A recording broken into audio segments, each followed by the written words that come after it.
Doctor भगवान होता है, इसमें कोई दो मत नहीं। लेकिन भगवान की जो क्वालिटीज होती हैं, सबका भला करने की, सबका दुख बिना स्वार्थ करने की, उस क्वालिटी में आजकल के डॉक्टर्स में कमी आ चुकी है। ये आप भी मानते होंगे। कहते हैं आजकल इलाज बिकने लगा है, और जब इलाज बेच बेच कर इंसानियत को किनारे रखकर मरीजों को जी भर लूट लेते हैं ये सफेद कोट वाले भगवान, तब कुछ का ईमान जाग उठता है। मौत के बाद क्या मुंह दिखाएंगे ऊपर वाले को, भगवान को, ये दिल से आवाज निकलती है। तब जाकर ये धर्मार्थ तौर पर अपनी सेवाएं देना शुरू करते हैं, लगभग बिना फीस दिए। हाल ही में आगरा में शिविर चलाया जा रहा है, जिसकी शुरुआत इंडियन मेडिकल एसोसिएशन ने की है। यहाँ पर मरीजों का इलाज सिर्फ 10 रुपए में किया जा रहा है। देखा जाए तो ये एक बहुत ही अच्छी शुरुआत है उन गरीब लोगों के लिए जो बड़े बड़े अस्पतालों में इलाज नहीं करवा पाते। ऐसे छोटे छोटे शिविर आपके शहर, आपके कस्बे, आपके गांवों में भी लगते होंगे।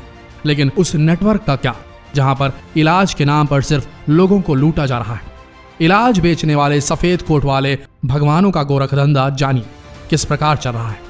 कितना बड़ा है ये नेक्सस, ये सिंडिकेट, ये पूरा इलाज का मकड़जाल। दिल टूटने वाला है आपका ये वीडियो देखकर। जब देश में महामारी फैली, लोग इनके सामने मरते रहे, लेकिन इन्होंने गरीबों की जेब खाली करने का एक भी मौका नहीं छोड़ा।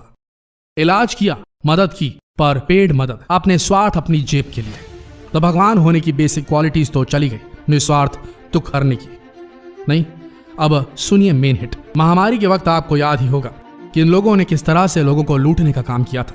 जो गरीब जैसे तैसे करके अपना घर चलाता था, इस महामारी की वजह से उसने अपनों को बचाने के लिए अपना घर बार तक बेच दिया, अपने खेत बेच दिए, अपने बैल बेच दिए। लेकिन उसके बाद भी इन सफेद कोट वालों का दिल नहीं पसीजा। महामारी के वक्त इन लोगों को तो जैसे कुबेर का खजाना मिल गया था। जिसको इन्फेक्शन नहीं था उसे भी ये लोग भर्ती करके 15 से 20 दिन रखते और उसके बाद 1 लाख से लेकर 6 लाख का बिल बना डालते थे। अब सोचिए, गरीब इंसान जिसके महीने की आमदनी 10 से 15 हजार रुपए, वो आखिर 6 लाख रुपए कहां से लाता। मजबूरन उन्हें अपना घर तक बेचना पड़ गया। आपको शायद पता ना होगा, लेकिन ये इलाज का खेल बहुत बड़ा है। आप ये समझ लीजिए कि एक बहुत बड़ा नेटवर्क है जिसमें गरीब लोगों की जेब खाली करके पैसे छापे जा रहे हैं। और आज इस वीडियो में हम इन सफेद पोशाक पहने लोगों को इनके शहर पर चल रहे सुपर स्पेशलिटी महलों का सच आपको बताने वाले हैं।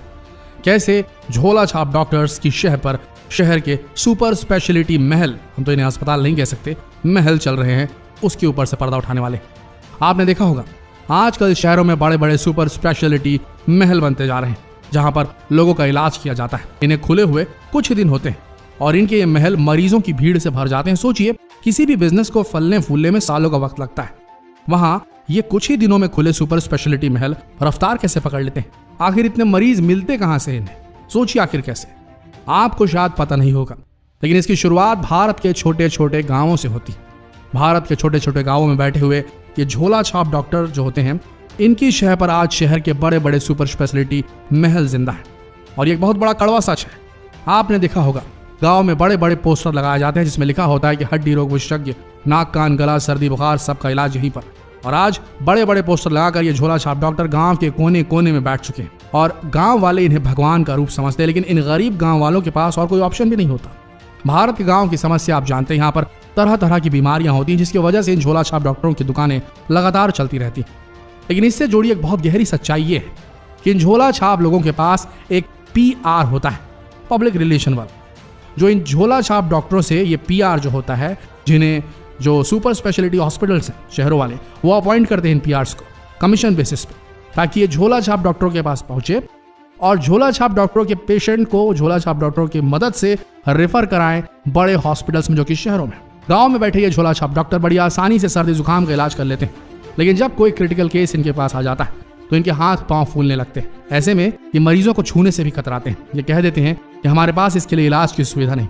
असल में होता यह है कि ये झोला छाप डॉक्टर अपनी कलम नहीं फंसाना चाहते और इसीलिए मरीज को शहर के सुपर स्पेशलिटी महलों में रेफर कर देते हैं, जहां से ज्यादा कमीशन मिले उसी हॉस्पिटल में, क्योंकि जहां ज्यादा कमीशन मिलेगा वहीं इनका फायदा होगा। ये नहीं देखते कहां ज्यादा इलाज अच्छा बेहतर मिलेगा इन्हें।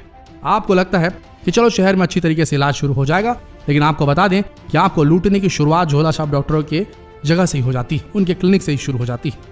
शहर में जब आप सुपर स्पेशलिटी महलों में अपने इलाज करवाने के लिए जाते हैं तो आप अपने इलाजों में जितने भी पैसे खर्च करते हैं उसका कुछ प्रतिशत हिस्सा उस झोला छाप डॉक्टर तक और PR तक भी चला जाता है। और ये कमीशन दिलवाने का काम करता है PR।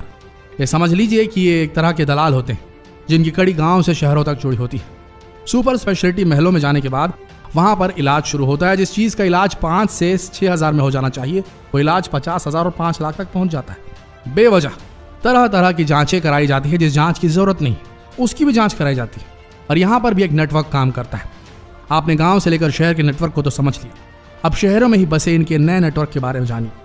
जैसे ही मरीज इन सुपर स्पेशलिटी महलों में जाता है, उनकी दुनिया जहान की जांच कराई जाती है। खून, मलमूत्र, किडनी, लीवर, पूरी की पूरी बॉडी स्कैनिंग कराई जाती है। और ये होती है शहर में बसे अलग अलग पैथोलॉजी डायग्नोस्टिक सेंटर्स में। जब इन पैथोलॉजी लैब्स में मरीज हॉस्पिटल की पर्ची लेकर जाता है तो देखते ही समझ जाते हैं कि अब कोई बड़ा बकरा फंस गया है। पूरी जांच होने के बाद अच्छी खासी मोटी रकम ले ली जाती और उस रकम में से कुछ प्रतिशत उस हॉस्पिटल वाले को दे दिया जाता है।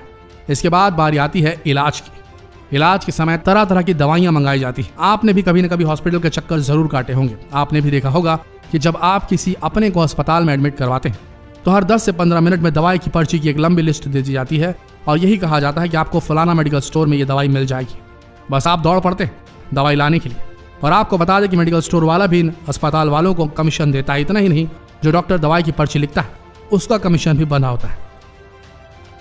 आपने भी कभी न कभी गौर किया होगा कि जब आप किसी डॉक्टर से इलाज करवाते हैं तो उसकी लिखी हुई दवाइयां सिर्फ 1 या 2 मेडिकल स्टोर्स में मिलती हैं और इसके अलावा वह दवाइयां आपको कहीं नहीं मिलेंगी, चाहे आप शहर का चप्पा चप्पा छान मारिए। असल में इन डॉक्टरों के पास दवाई कंपनियों के MR, जिन्हें मेडिकल रिप्रेजेंटेटिव कहा जाता है, इनके पास ये आते हैं और कहते हैं कि आप हमारी कंपनी की दवाएं लिखिए, हम आपको इतना कमीशन देंगे। बस पैसा कमाने की होड़ में ये सफेद कोट वाले लोग जो होते हैं लिखने लगते हैं दवाइयां और एक बार भी सोचते नहीं कि दवाइयां सही है या गलत। सिर्फ दवाइयों का कंपोजिशन देखकर प्रिस्क्राइब कर दिया जाता है। लेकिन रुकिए, अभी सुपर स्पेशलिटी महलों और इन सफेद कोट पहने लोगों का खेल खत्म नहीं होता। अभी पैसा निकालने के लिए इनके पास और भी कई तरीके हैं। आपको यकीन नहीं होगा लेकिन ये लोग मुर्दों से भी पैसा निकलवा लेते हैं। कई बार इंसान इलाज के बाद भी नहीं बच पाता, लेकिन उसके बाद ये सो कॉल्ड सुपर स्पेशलिटी वाले वेंटिलेटर मशीन पर उस डेड मरीज को रख देते हैं। कई खबरें आपने अखबारों में पढ़ी होंगी और उनके परिजनों को यह दिखाया जाता है कि मरीज अभी वेंटिलेटर की मदद से सांस ले रहा है। असल में वो कई घंटों पहले ही इस दुनिया को अलविदा कह चुका था, लेकिन पैसा कमाने के लिए लोग मुर्दे को भी वेंटिलेटर लगाकर उसके परिजनों से पैसा ऐंठते रहते। आपको समझ में आ ही गया होगा दोस्तों, ये इलाज का खेल कितना घिनौना है, सोच कर देखिए। वो गरीब इंसान जो अपने या अपनों के इलाज के लिए एक उम्मीद लेकर शहर पहुंचता है कि अब यहाँ पर इलाज हो जाएगा, लेकिन इलाज होने की जगह उसे पूरी तरीके से कंगाल कर दिया जाता है। लेकिन सोचने वाली बात यह है कि आखिर ऐसा हो क्यों रहा है? ऐसा इसलिए क्योंकि हमारे भारत में अच्छे डॉक्टरों की बहुत कमी है। ज्यादातर अच्छे डॉक्टर विदेशों में बस चुके हैं और भारत में इलाज के नाम पर सिर्फ और सिर्फ गोरख धंधा चलाया जा रहा है। ये पैसा कमाने का एक बहुत बड़ा नेटवर्क है जिसे तोड़ना बहुत मुश्किल है, क्योंकि आज ये नेटवर्क भारत के कोने कोने में पहुंच चुका है। जितना हो सके इस खबर को फैलाइए, फेसबुक पर